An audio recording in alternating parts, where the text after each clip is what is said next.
Project 1065, Chapter 10, Degenerate Filth. A bonfire already burned in the middle of the street, built out of split timber and broken furniture from a house that had been bombed out by the Allies.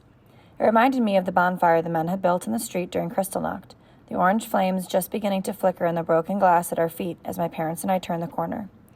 The heat coming off the bonfire here and now was inviting in the bitter February cold, but it was hard to enjoy it, knowing that soon we'd be heaping piles of books on top.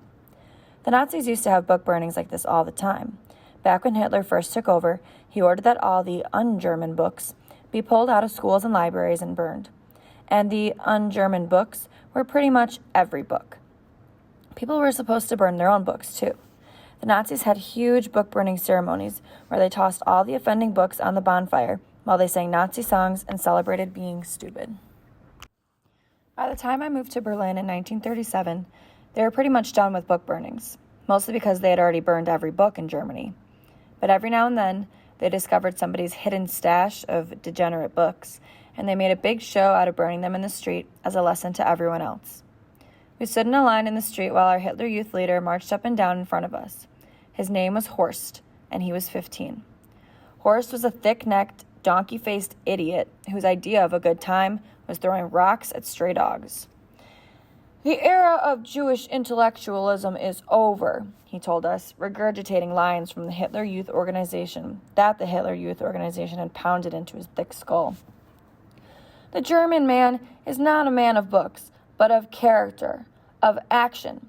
These books," he said, squeezing one of the offending volumes in his fat hand as if it were a cat he was trying to strangle, "are evil spirits of the past. We consign them to the flames so the world will know there's no place for decadence and moral corruption in Germany." No, I thought, no place for decadence or moral corruption, but room for book burnings and concentration camps. "From the flames of this degenerate filth," Horst said, flinging the books into the bonfire, "the phoenix of a new German spirit will rise and triumph. Now get inside there and cleanse that house of its corruption." This is why we were really here, not to learn a lesson, but to do the work the SS didn't want to. We broke formation and ran up the steps into the thin, gray little row house. Just inside, in a cold, lifeless parlor, stood a small pile of pathetic-looking books, like the last rotting apples left on the ground after harvest. While the other boys fell on them, grabbing up handfuls to haul outside, I took in the room. There were a few pieces of furniture, worn-looking upholstered chairs, scuffed end tables, and a once red rug whose color had faded into a kind of rust brown. But everything personal was gone. There were no mementos on the fireplace mantel, no knickknacks on the tables. Bright round circles of color stood out on the pale wallpaper where pictures had once hung, and an empty vase in the corner sat on its side, knocked over. It was unbroken, but no one had set it right. The cold settled on me, chilling me to the bone.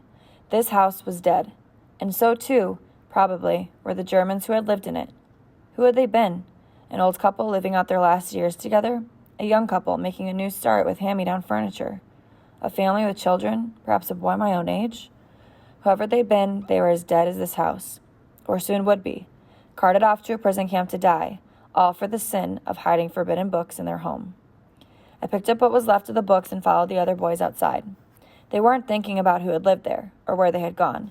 They were merrily tossing the books in the fire, happy for any chance to throw something and watch it burn. I tossed one book onto the fire at a time, slowly, so Horst wouldn't see me standing around doing nothing.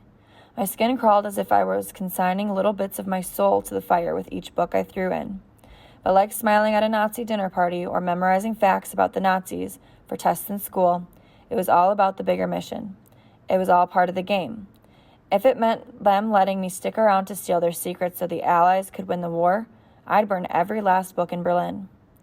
"Hey, he doesn't want to burn the books," one of the boys yelled, and I flinched. I was busted.